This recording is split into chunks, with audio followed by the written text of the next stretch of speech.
And like be that old-fashioned like New York City like corner store. Okay. You could get everything you need in one little spot. So we have a head chef and head pastry chef. Yes. I can only imagine what's going on in y'all house, boy. It's just I got the creativity to do it. yeah. Ooh. It's gonna be a really relaxing. You can't get rid of me. I'm sold. I'm already sold.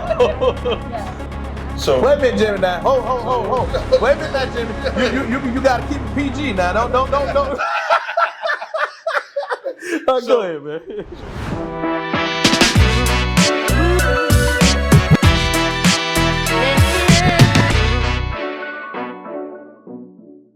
I got some good stuff for you.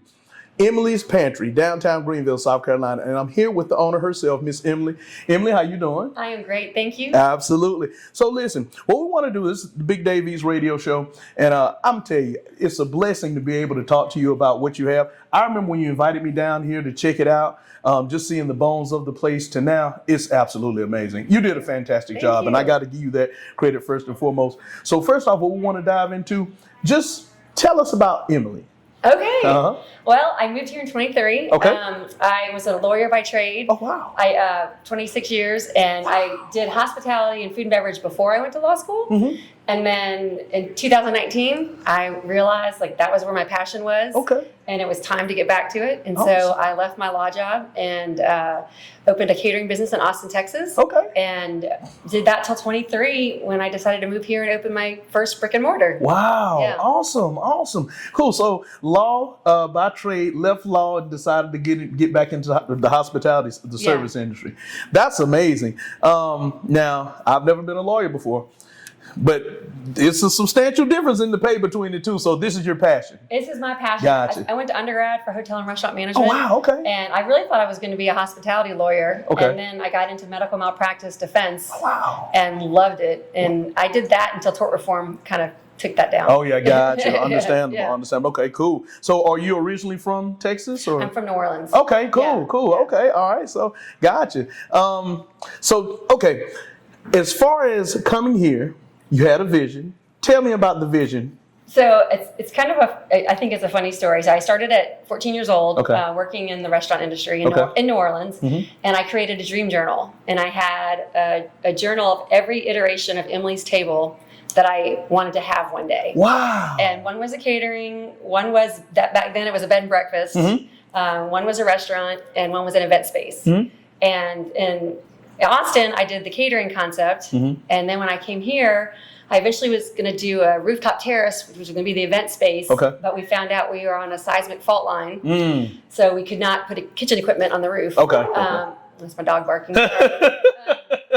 And then this concept was kind of a morph. I was going to do it all in one space, but I chose these long historic buildings. Okay. So beautiful. Half the concept's here and half's 2 blocks down. Gotcha. Across from Mass General. Okay. Yeah. We're gonna talk about that because I know you have something else that's gonna be coming up, which I'm gonna be excited about that too. But like as far as here, right? Just going through the process, hiring the contractors, and I know with contractors it's always deadlines. I know that was a stressful event. Yeah. Can you talk about that a little? Yeah, so I lucked out. I met Carl Sobosinski from Table 301. Okay. My first week I was here. Awesome guy. Amazing. He basically gave me his portfolio of favorite people. Oh, wow. And so I interviewed everyone he recommended. I went with his favorite construction team. Okay. And I used his lawyer's office. I used his accounting firm. Gotcha. And he really set me up for success. Awesome. He gave me a great team. And then I found, through my designer in Austin, I found my architect here in Greenville. Okay. And man, everyone works so well together. Nice. Okay. Yeah. So smooth transition. Shout out to Table 301 too. That great guy. Just a great group. Very grateful. They've been wonderful and supportive the whole way. Gotcha. But yeah, it's been smooth except for when we found out about the fault line. You'll see all these poles throughout the building. Okay. It took us a year. The reason we're cement is I wanted to show off that we went 5 feet down. Okay.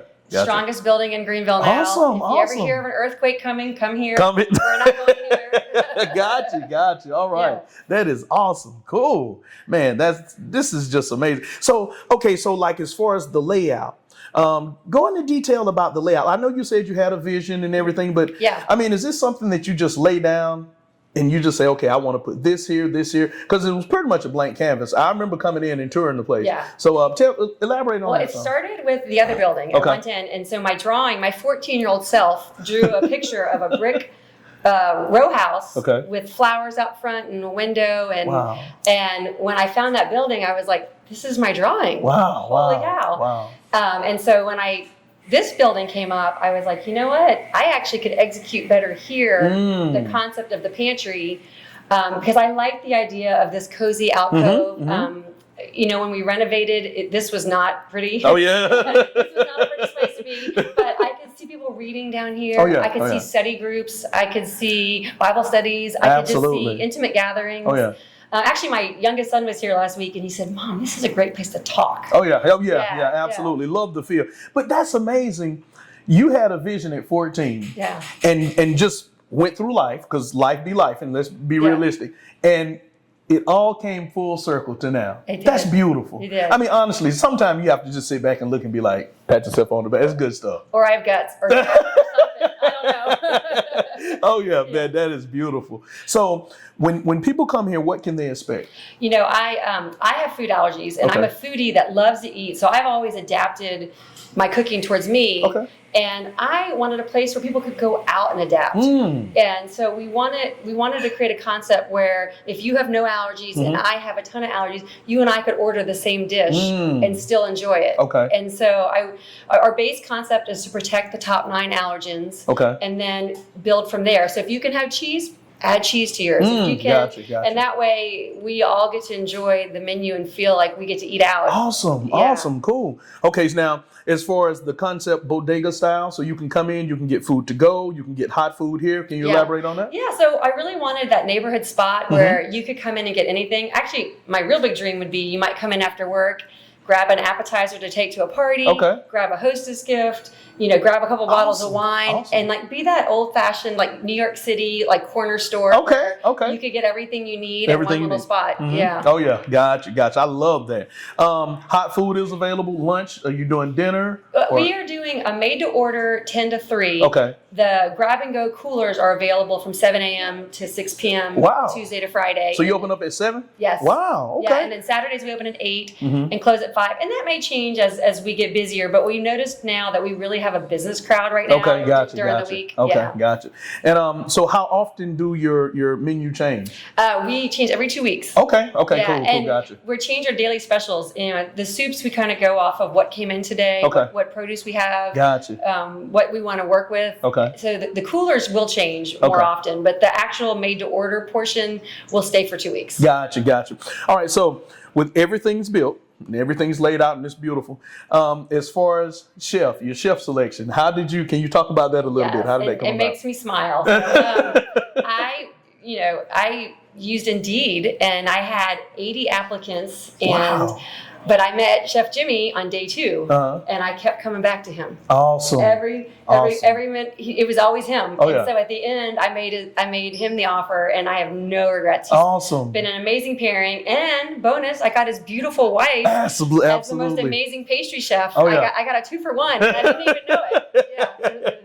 That's crazy how things come full circle. That is a beautiful thing. This is amazing. Emily, you've done a great job. Thank you. Really have. Before we go, because I don't want to talk you to death, right? Tell me about what's coming later on in the future. Yeah. So we're going to do a dinner restaurant Tuesday to Saturday, full service bar, intimate 40 seats. Oh, wow. Really cool architecture down there as well. Really New Orleans feel. And then Sunday brunch. Okay. Yeah. Now, New Orleans feel is going to be some gumbo, Louisiana. I know Chef Jimmy has a background with playing with flavors like that, so it's going to be awesome. Yeah, you'll see some of it here in November. I've got some gumbo on the menu. Awesome. And you'll see some other things, but I really wanted you to feel like 1920s old school. You walk in, the velvet, the gold. It's going to be a really relaxing. You can't get rid of me. I'm sold. I'm already sold. All right, so before I let you go, one more thing. And I know I've said that a million times, but I love talking to you. I love talking to you. For anyone that's an entrepreneur trying to get into this business, a word of advice for them. Oh, gosh. Pivot. Never give up, but be willing to keep changing course. Gotcha. Oh, yeah. Yeah, just stay the course. I always tell people all the time, it's no substitute for hard work. And if the people watching this, if you get anything from this, when you're determined about something, you put in the work, you can make it happen. Here you have Emily. She did law, but at 14 years old, she had this design. And this came full circle now. Hard work, you can't beat it. Miss Emily, I appreciate you having me and taking the time to talk to me. And any way I could ever help you, you know I'm always here. Bring that smile any day. Thank you so much.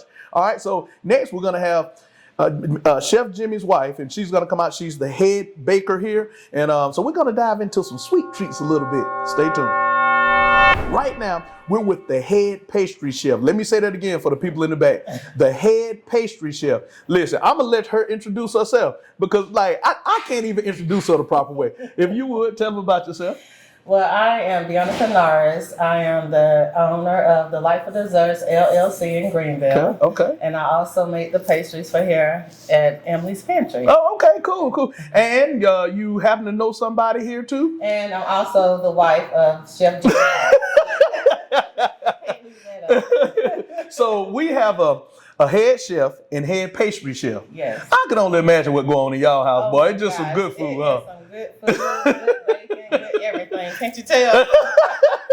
I tell people all the time, for me, this is market research. I know So that's when I right. go out and try things, the bigger this is, the more I can give y'all information. Yeah. Oh, yeah. Right. Okay. So let's just dive into it. Tell me about yourself. Like, where you from? I am born and raised in Greenville, South Carolina. Okay. What side of town? More down on the Belmead side of Okay. Gotcha. Greenville. Okay. And I started my baking business around 2023. Okay. I actually am a respiratory therapist. Oh, I have wow. a bachelor's degree in respiratory. Awesome. And I work full time at Bun Secures downtown St. Francis. For So real. I also do this too. So I have, 2 different careers right now. You learn something every day. Okay, so listen, hold on. I just had her maple bacon cake. That thing's insane. And then she's a respiratory therapist too. Okay, I had to put that in there. All right, cool. So how did you get started baking? Actually, I just always had a love for sweets and desserts. Okay. And so I used to just bake a lot of things and just give them away. Mhm. And then my friends was encouraging me to turn it into a business. Mhm. And so I started out making, honestly, pound cakes, and I sold them for $3 a slice at my job. Oh, wow. And then it just basically just grew from there. Awesome. And then with Jimmy critiquing me, because he and I always critique each other and push each other. He actually came to me and said, Dee, how about making gluten-free, dairy-free desserts? And so I created a dessert line for Emily's Pantry. Oh, wow. So do you have any allergens or? I don't have any Okay, allergens, and my family doesn't really have any allergens. So we really just want to just make sure that other people are able to enjoy desserts. I feel like everybody should be able to just, Absolutely. to enjoy desserts that don't taste like paper and just taste good. So. Okay.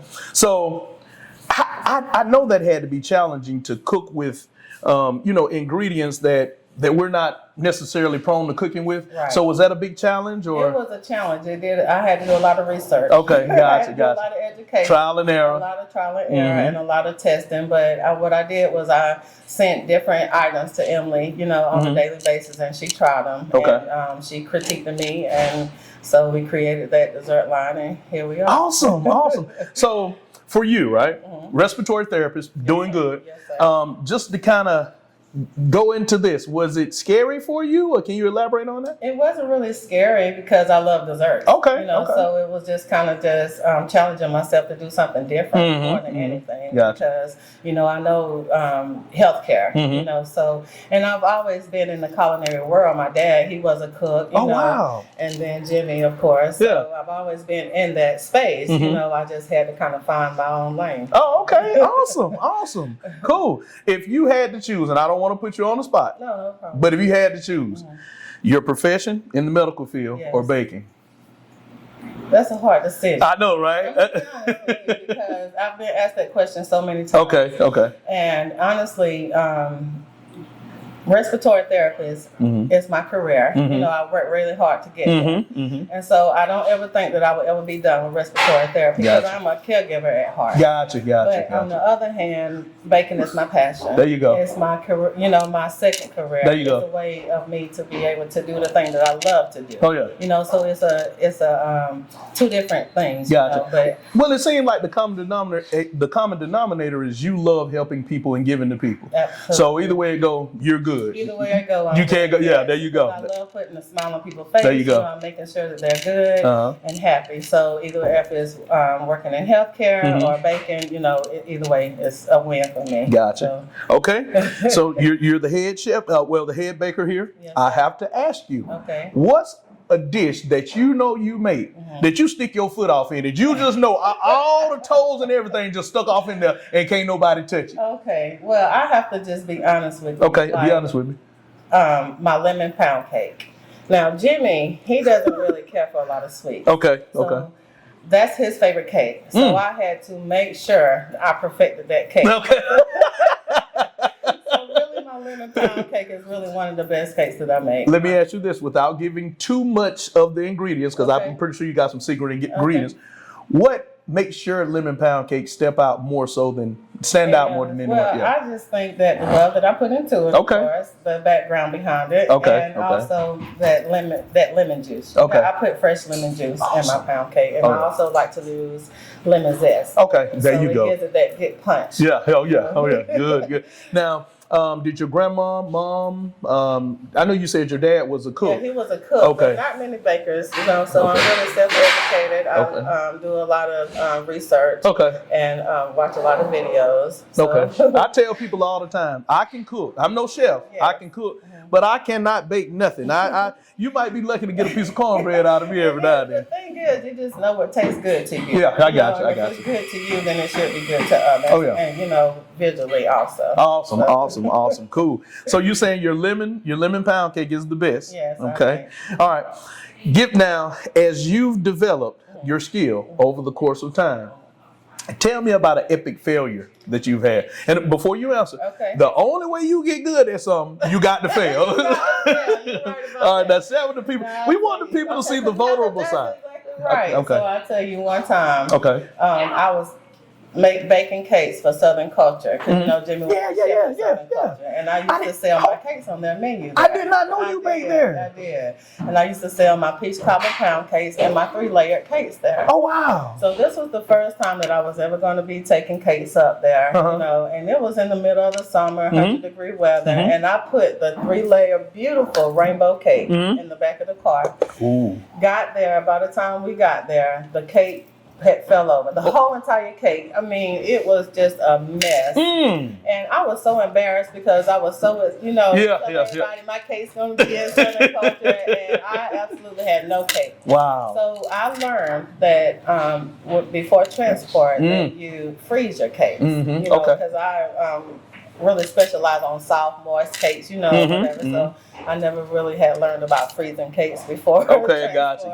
So, you know, that's trial and error. You just learn. So There you go. now I, you know, freeze my cakes a couple hours before transport to Okay. make sure to prevent that problem. So let me ask you this: what did you end up doing? Like, how did you Well, I just told Jimmy that we wasn't going to have any cakes that day. I period. was Period. like, tomorrow. Okay.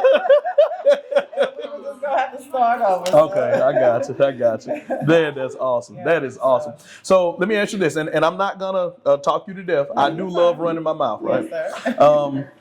If you can share a word of advice for an aspiring baker Okay. or someone because we all know home cooks that are really, really good, but just haven't got a shot. Right. If you can give some words of encouragement or just kind of give some guidance, Okay. what would you say to Well, the people? I would really just say, you know, like I told you, I'm self-taught myself. So if you it's just starting out, I would just say take your time. It's going to be a lot of mistakes made before you actually get to the end goal. You know, so just keep trying, never give up, and just continue to keep pushing forward. Awesome. And you will eventually get to the goal that you're trying to get to. There you just go. got to just take it one day at a time. Awesome. I love that. I always say this: hard work and determination. That's the key to success. Absolutely. It's no quick way to be There's no successful. quick way. You got to take small steps to get to the bigger steps. There you go. I love that. I love that. Absolutely. Let's see. Man, this is an awesome conversation. Being able to kind of dive down and see. I really do love that. You know that I'm so grateful for this opportunity. Absolutely. You know that you gave me, that Emily, provided for me, and also my husband, Chef Jimmy. Gotcha. He plays a big part in this situation also. That's so I awesome. just wanted to just throw that out there. Oh yeah. But I'm gonna tell you something. Like I told you before, when I saw the maple bacon, maple and bacon just go together. and I'm telling y'all got to come down here and you need to get this. If you don't get anything, which they got some really good stuff, get that maple bacon. When you take a bite out of it, the cream on the top, and when you just go all the way through, you get bits of bacon all in the middle and the bacon jam. It's on point. She made it. She know what she's doing. I'm telling you, she stuck her foot all off in it. It's fine. It's fine. Listen, this has been an honor. I appreciate your time. And any way I could ever help you guys, just reach out anytime. Yes, anytime. All right, let's thank you. Now, so we done talked to Miss Emily, and we done talked to the head pastry chef here, right? Now, we got the engine that makes the car move. Now, I'm talking about the one and only Chef Jimmy. Now, I'm gonna tell you something. I'm gonna go into my spiel about Chef Jimmy, and we're gonna chop it up or whatever. Yeah. I met Chef Jimmy. I was going to a brewery, and it was during the time of the craft beers, right? And so I went to this one brewery, and I'm gonna let him tell his story. And I had some great beer, but the food just jumped out at me. The flavors were insane. Thus, how I met Chef Jimmy. And we've stayed in contact over his travels or whatever. So he's the head chef here now. And I'm gonna let him introduce himself, if you don't mind. There you go. Hey, my name is Chef Jimmy. How you guys doing? So let me tell you how I met him. I'm just talking off the wall. So wait a minute, Jimmy. Now, ho. Wait a minute, now, Jimmy. You got to keep it PG now. Don't. Go ahead, man. So for real, I met Dave, like you said, at the Habitat.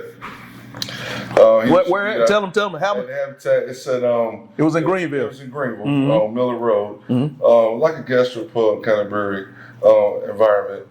And Dave was like so supportive. He came there. I used him to critique recipes, items, and if you know Dave, man, like I have saw this guy, the starting level to what he is now, and I'm not just saying it because he's my friend. But this is a great dude. He really got a passion for food. He really got a passion for the concept of, the background of being a chef. He really got a passion for this, and I just think he's just a legitimate. Hey, y'all, listen, y'all. Let me go on and tell. It's getting deep in here. It ain't about me. It ain't about me. Now, Chef Jimmy, I gotta say the spiel now. I appreciate you, man. I appreciate you. I appreciate you. You know one thing, it's always been love between us, man, since the first time I met you. I'm gonna tell you what, and I am gonna ask you some questions. I got some note cards, but we don't need that stuff. When I first had your script and grits, boy, the flavor profile. Oh my goodness. So listen, let's get into it. You are Chef Jimmy, head chef. Tell him, Chef Jimmy. So I'm Chef Jimmy. I'm here as Emily Pantry. The concept of... Hold on. You're the head chef. Tell them. Talk that talk. I'm the head chef. Okay. So I've been a chef for about 25 years. Nice. When he met me, I was over 3 restaurants at the time. So he always asked me, he said, Chef, what's your flavor profile? And I don't have one. Every day I'm learning new concepts. I love to be creative. I love to think outside the box. I hate to be systematic. And this is what this place is best described as.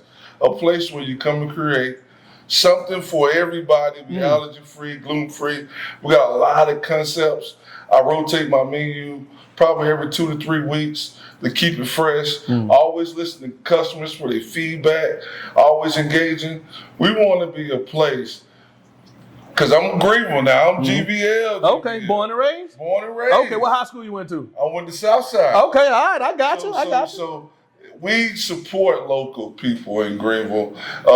If you know, I got Chef Tay Nelson, Bobby's Barbecue in here. And we want to support more local people. Like I say, Deanna got the life of desserts. She's been killing on desserts. But we want to be Greenville. I'm Greenville. I came to the pass of my life that I want to be known as a Greenville native that cared about Greenville and cared about the food here. Awesome, good stuff. So okay, so listen, childhood. Yeah. When did you start cooking? Now, hold on, before you answer, everybody, myself, first time I think I was about 5, 6 years old, and I cracked open an egg and made me an egg sandwich. Oh. And so I don't know if yours is similar to that. Talk to me about your childhood when you first started cooking.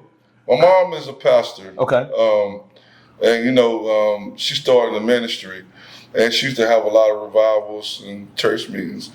And I had siblings, 2 sisters and a brother. And I used to be the one who had to be in charge of cooking dinner. Oh, okay. How old? And this is probably at 13 years old, 12 and 13 years old. Oh, wow. I started in the kitchen younger than that, but cooking it on my own was at 12 or 13 years old. Wow. And ever since then, I had a passion to cook. My mom, we used to have a thing called, and I did this at Southern Culture, it was called Sunday Supper. And we used to do, and with all the people from the church gather around and we eat dinner. I remember Sunday Culture at Southern Culture. I remember that. Yeah. Oh, yeah. So, I started that way, man. It was more of a need and a necessity. And then after that, my first favorite chef that I came encounter with was Chef Adam from Top Soil. Oh, wow. Okay. Gotcha. Awesome. Chef Adam I thought he was the most creative chef. How did you link up with him? So he was the executive chef over the Playwright. Okay. And he changed business concepts a little bit, and he had another opportunity, and I was training with him, and he said, Jimmy, oh, you got to change the code because you're the man now. So that's when I became the executive chef. Oh, wow. Over the Playwright. I was working for a guy named Jason Fletcher. Okay. But like I say, man, I came up, I don't know how to say this, but with a lot of guerrilla chefs. Yeah, I got you. Got you. So, it was more and more hands training and whatnot. And I just got a passion for food. Gotcha. I got a passion for food. This is a genre where you learn every day. Every concept, everything you do, you learn every day. I know you see me move around a couple of restaurants. Oh, yeah. And I'm just taking in everything. I wanted to be the Bruce Lee chef for this. I got it. But the one thing I can say about every restaurant you've always been a part of, right? Yeah. It's always been consistent. The flavor profile's been on point, and your plating is beautiful. Man, period. I appreciate it. I appreciate it. Going back to when you were, what's the next step after the Playwright? So after that, I started doing some catering. Okay. I started doing events, a lot of events or whatnot. I started being executive chef of a couple more restaurants. I just dived into the restaurant industry, so to speak. How did you get hooked up with Habitat? Because that's really when I first met you. So I got hooked up with Habitat. I was building a restaurant in Lake Joe Cassidy. Okay. And then I met Mr. Boyettes. Yeah, gotcha. Awesome lady. Love the Boyettes. Yeah. Oh, yeah. They friends of mine today. Yeah. And they gave me an opportunity to be the executive chef at the Habitat after their executive chef left. Okay. I took the spot. And really. So what, were they coming in trying your food? And they just got it? Okay. So really I came there, I had a catering business, so I was just trying to, get something else because my son was going to school, my wife she was going to college to get her bachelor's degree. Mm-hmm. And then I just fell in love with the place. The atmosphere. Oh yeah. How the Habitat was. Yeah. And the people that we had there, they were just like friendly faces, the friendly concept. Yep. I remember you used to come in there all the time. You used to always sit in the corner. hey, when you come in there, I said, who got the thing? I started making stuff. Come on, take it out there. There you go. Yes, sir. Yes, sir. Oh yeah. And after that, they had a meet with me, and then they wanted me to be the executive chef over Southern Culture. Yep, which was a big deal. That was a big deal, bro. So that place was huge. It was huge. Yeah. I loved it. I loved it. And I also loved the people that I worked for. Uh-huh. And then after, the Boyette passed, I started venturing off and everything. Okay. And then that's when I met Miss Emily. And the way I work, I let God lead me. Okay, beautiful. So, I don't hassle or tussle for no situation. God picked me where he wanted to pick me. There you go. I went to Stellar's a little bit. I rocked out. Yep. Nick a little bit. Yep. Still doing catering. Then I met Miss Emily, and she told me what she was trying to, create. Mm-hmm. And I was like, look, man, I love your concept. Yeah. Because I'm at the age now, I just want to be free with it. Yeah. Gotcha. I want to be free with what I do. And I'm going to show you later what the freedom of this place can let me do. Mm-hmm. Because I got something. I got you. So, a lot of people are, they say things but they're not genuine. But I'm genuine when I say this. Mm. You have supported me every step of the way. You're a friend of mine. Mm-hmm. I appreciate you. Appreciate you, bro. And I really believe, that a person like you that's coming and doing these wonderful things to Greenville, to everywhere you go, Yeah, I appreciate you.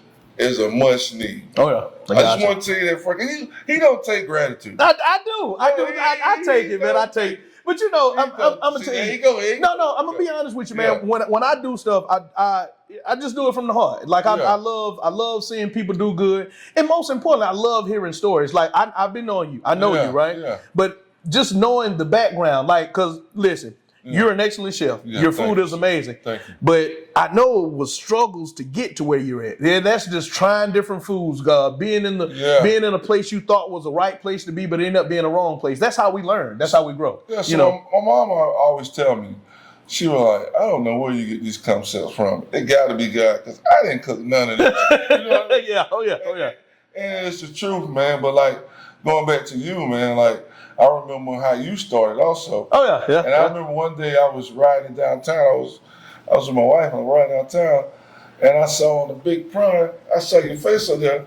I almost slammed. That wasn't me. That was Denzel Washington in Training Day. That's who that was. That was a Denzel Washington look. That wasn't me. Hey man, like one hand washes the other. I got you. Like man, like good critics like you who understand food, and understand the quality of food. Mm-hmm. Means a lot. It goes a long way, man. Like, you know what it is. But I'm gonna tell you me, right? And I've shared this with you before. Yeah. I will help before I hurt. Yeah. And taste is subjective, but 9 times out of 10, if food is good, it's gonna be good. Yeah. I mean, it is what it is. But if I go somewhere and things are not up to par, my thing is I'm not gonna go on social media and just try to blast anyone or talk bad about it. It's not worth that. What I try to do is a course of action to help them get better, because a lot of times you guys, owners, they don't know. Yeah. You know what I'm saying? So that's I try to bridge the gap. But all in all, man, I'm a happy guy and just love having a good time, man. Yeah, but you got your input, and your input is most needed. I appreciate you. I appreciate you. I got it. And we got something. I got something special I want to show you guys in honor of Dave. I appreciate my brother, man. So let me ask you this. Yeah. Back to the food, right? Yeah. What is a dish that you make that I'm talking about, you could put it in front of any judge on Food Network anywhere, and that can't nobody touch it? I'm talking about you stick your foot off in it, it's that good. So one of the dishes that people used to love was my crawfish. Ooh, yeah, I got you. Yeah. I've had it. Yeah. Okay. So, I used to love, and I know at the Habitat, we had a concept, we used to do a lot of brick bowls. Yes. Oh, boy. Ooh. Oh, my goodness. Yeah. And that big old chicken sandwich biscuit thing. That's like, oh, boy, yeah. Yeah. Man, that joker, he had this chicken sandwich, right? And you see how big my hands is. The breast was way bigger than that. And then the biscuit was big, man. And he had that bacon jam, house-made bacon jam, right? Yeah. Oh, yeah.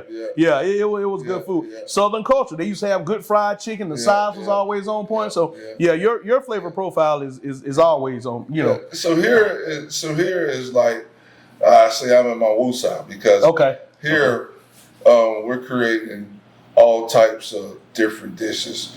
We're not staying in one category. Just being, real with you. First thing they see a chef like me, they're like, what soul food you cooking? Yeah. I got you. You keeping it real. Yeah. Oh, yeah. And I try to be like more than one dimensional. And you're like an onion. It's different layers. You peel back the layer. But now, if you want to cook that soul food, and say I don't know. You just made a mac and cheese the other night. Yeah. Hey, I love it. I said I had to have it. You man. made a Gouda mac and cheese one time, and I Yeah. think you smoked the Gouda or something like that. Yeah. Oh yeah. Yeah. But okay, so you were saying that the dish you know that is just immaculate is your shrimp etouffee. My crawfish etouffee. Okay, crawfish etouffee. Gotcha. Etouffee, yeah. What's so special about it Well, versus everybody else's? well, it's the ingredients that I put in it. Okay. Yeah. It's the way I cook it. You know, and if you knew, like even at Habitat, my Creole sauce Yep. that went on the grits. Yep. For the shrimp and grits. Yeah. It was different. You know, I want to be different than anybody else. I got you. So a chef can be inspired by a lot of things, but it's the way you modify them to you what makes you that chef. Gotcha. You know what I mean? Okay. So you know that's very important for me. I don't want to be nothing like nobody. There you go. Oh yeah. I want to be original like you. Okay. And so at Emily's Pantry, you're telling me gluten-free options. Gluten-free, And dairy-free options. Dairy-free, gluten-free, and the taste is there. Taste is there. We got fresh daily soups coming out. We got different types of flatbreads, different types of sandwiches. When you say daily soups, how do you like do you come in and you be like, hey, I'm gonna make this soup, or where do you get the ideas from? So right now I got a chicken butternut squash soup with kale. Okay. And I got a lentil vegetable soup. Okay. What I do is, man, typically, to be honest with you, I come in at 5:35 in the morning and prepare these soups to put out.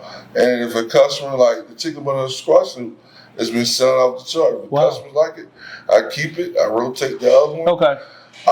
This thing is, I want everybody to be able to eat something. So I got vegan options. You know, people that got allergies, whatever the concept is. But I also want the taste profile to be there. Gotcha. That's the most important thing. So if I eat something, you're telling me if I eat something that's and I have no allergies. Yeah. So if I eat something that's gluten-free, dairy-free, and vegan, it's that taste profile is going to be Chef Jimmy still. Listen, Miss Emily, who owns this place, she's an eater. Okay. She got to have something good to eat. Okay, gotcha. I got you. So I did a meal for her and some of her companions at her house, and I didn't even tell them it was gluten free and dairy free, or it was allergy friendly. I just wanted them to taste food, let them know how it tastes, and they was raving about it. Yeah. So it's important when you're doing this, you're not just throwing something together, but you're making it tasty. Yeah. You're being creative. And you make it so that they love it. So Jimmy, tell me about a time that you've made a dish and you bombed. And the reason why I'm saying that's part of growing. That's part of developing taste profile. So share that with me. Oh man, so this was way. Okay, I got you. So I was making, I was doing pimento cheese stone grits, and we was the way I was doing it. And, you know, the stone grits, you got to keep a certain temperature. Yep. And this was when I was young, and you know I had that thing on high. Ooh, oh yeah. That thing was. Yeah. Low and slow on them. Yeah. You know, but most of the times, you know, in the kitchen, it's always trial and error. The dish I create today, I'm always trying to make it better. Okay. You know, and you know, I saw you braising and cooking. You know, when you eat that thing and it ain't right, you're like, you know what? I gotta do. Yeah. And you do your modifications to get it the way you want it. Gotcha.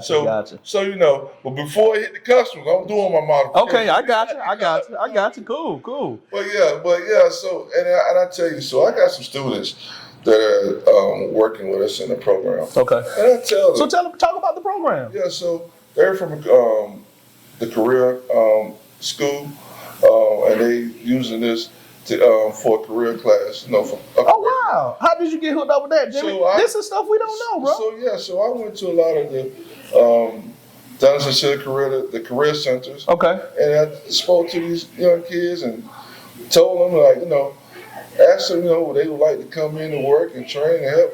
So I went to a couple of them, and a lot of them responded back. I had a young lady came by today. I just hired her. But I tell them, there's no wrong and right in the kitchen. It's always trial and error. So, and I'm not a tempered chef. I'm very patient. You know, Gotcha. because if you got that passion, you know, that's all I need. Bro, I didn't know you were doing that. That's awesome. Giving back to the community, man. That's beautiful. That is beautiful. And then you got future chefs that you are bringing up, man. That's beautiful, man. Giving back. I would love to be a part of that. Oh, yeah. You know, treating them with the delicacy that I wish that I was. Gotcha. I had. Gotcha. Oh yeah. You know. That's awesome. Yeah. So yeah, I'm real proud about that. My mom seen me at a school teacher. She said, "First, you in the kitchen, now you at the school. What would you?" Hey, Man, that's awesome, man. Hats, oh yeah, that's it, man. That is awesome. Yeah, but that's awesome. I'm really big on. I'm born and raised in Greenville. Yeah. And this is my legacy, man. And I want to leave this as a good. Beautiful. Beautiful. I love the city. I got a lot of family here, so it means a lot for me to be a chef that create these types of dishes. Gotcha. Yeah. So, words of encouragement to. Well, hold on first. You know, everybody knows a home cook that's very good. And say they're wanting to try to be a chef, want to try to get in the kitchen. You have any words of encouragement you can share? Yeah. Practice. And also be mindful of people's opinion.